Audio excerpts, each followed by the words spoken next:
Halo semua, perkenalkan nama saya Devi Cynthia Boruhombing, NPM 2505-1012 dari Prodi Pendidikan Matematika semester 2. Hari ini saya akan mempresentasikan hasil tugas saya yang diberikan oleh Bapak dosen kita untuk memenuhi tugas UAS saya. Nah, bisa kita lihat ada tugas kolom. Kita suruh melengkapi kolom-kolom tersebut. Nah, di atas tersebut kan sudah terisi. Nah, bagaimana caranya?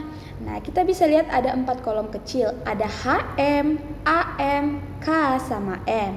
Yang pertama, HM sama AM ini telah ditetapkan keterangannya.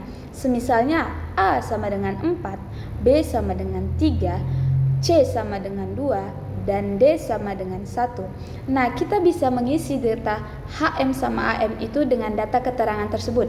Nah, kita bisa lihat pada kolom pertama yaitu ada A 4 dan 2 sama dengan M-nya 8. Bagaimana caranya? Nah, kan tadi sudah pertama ada keterangan A sama dengan 4 dan B sama dengan 3, C sama dengan 2, dan D sama dengan 1. Nah, kita bebas ngisi. Saya mengisi dengan A 4 dan K itu ibaratkan dengan SKS. Nah, kita bisa lihat pada M bagaimana bisa mendapatkan 8, bukan 4 kali 2. Kita bisa menggunakan rumus agar teman-temannya di kolom bawah itu bisa ngikut semuanya. Kita tinggal tarik dia dari atas ke bawah dan kita mudah. Nah, kita bisa menggunakan rumus di mana kita bisa lihat posisi AM, posisi 4 tersebut ada berada di titik mana. Dia berada di kolom I dan K SKS-nya berada di kolom J. Maka itu kita gunakan di M menggunakan rumus sama dengan I16 dikali J16. Maka kita akan ketemukan M-nya. M-nya sama dengan 8. Nah, dari situ kita bisa tarik datanya yang sini dari pinggir tersebut menggunakan tabulasi atau tanda yang ada di pinggir sudut garisnya. Kita tinggal tarik ke bawah dan itu sudah mengikut semuanya. Nah, pada kolom di bawah ini ada ujungnya atau nilai dari M-nya. Kita bisa menggunakan rumus tersebut dengan sama dengan sum buka kurung. Kita ikut juga dia letaknya di mana. Nah, letaknya di K. Berarti kita bisa gunakan dia rumusnya sum buka kurung K16 dibagi K25. Maka kita akan mendapatkan hasil lengkap dari M. Nah, juga di sebelahnya, di sebelah kirinya ada K-nya, jumlahnya kita harus tetapkan. Bukan kita jumlahkan satu-satu, tapi kita menggunakan juga rumusnya. Di mana? Kita bisa gunakan rumusnya sama dengan sum buka kurung J16 dibagi J25.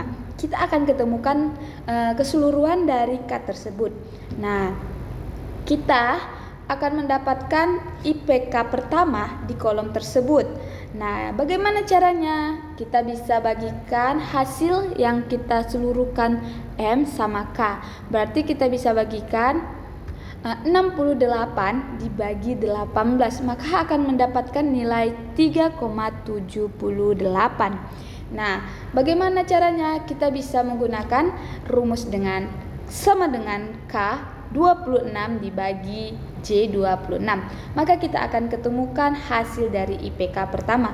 Begitu juga dengan kolom 2, 3, dan 4. Kita bisa lihat dan kita gunakan seperti itu. Kita lihat posisinya saja, di mana letak AM sama K-nya, dan kita tentukan M-nya menggunakan titik letak dari AM dan K. Nah, pada ujung yang kolom keempat kan terdapat ada jumlah. Nah, jumlah keseluruhan dari M dan jumlah keseluruhan dari SKS atau K. Kita bisa menggunakan kita pertama di M ya.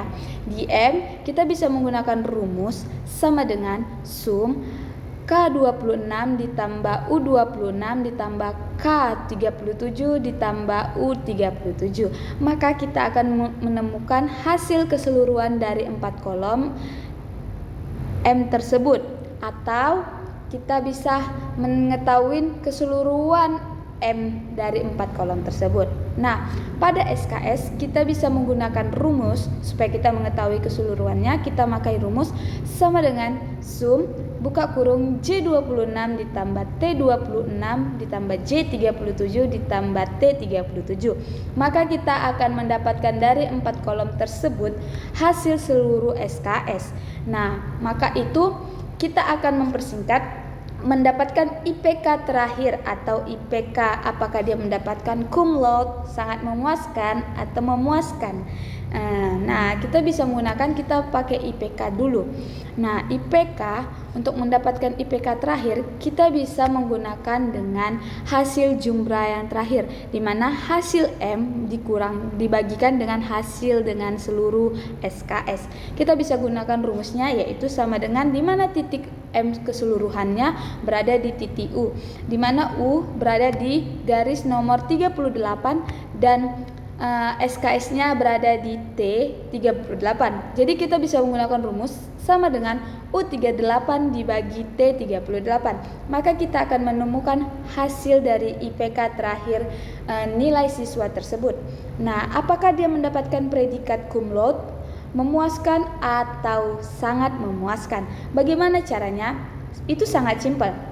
Kita dengan menggunakan rumus sama dengan if buka kurung O39 lebih besar 3,5 buka kurung atau tanda kutip ya. Tanda kutip nanti saya terahkan ada di sini. Nanti saya terahkan rumusnya bagaimana. Pokoknya rumusnya agak sedikit panjang ya.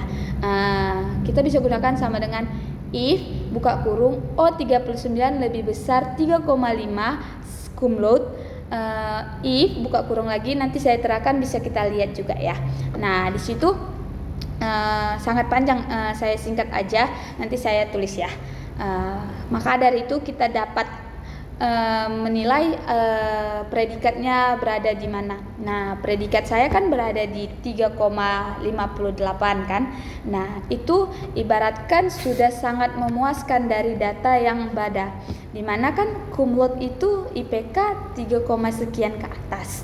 Sangat memuaskan itu IPK 3 dan memuaskan itu berada di 2,5.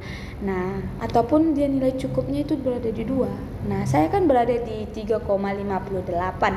Nah, predikatnya berada di cum laude. Nah, sedikit penjelasan, mohon maaf jika saya kurang pandai dalam menjelaskan hal tersebut. Saya Devi Cynthia memohon maaf sebesar-besarnya jika ada kesalahan tutur kata. Mohon dimaafkan. Sekian dari saya, terima kasih dan salam sejahtera buat kita semua. Bye bye.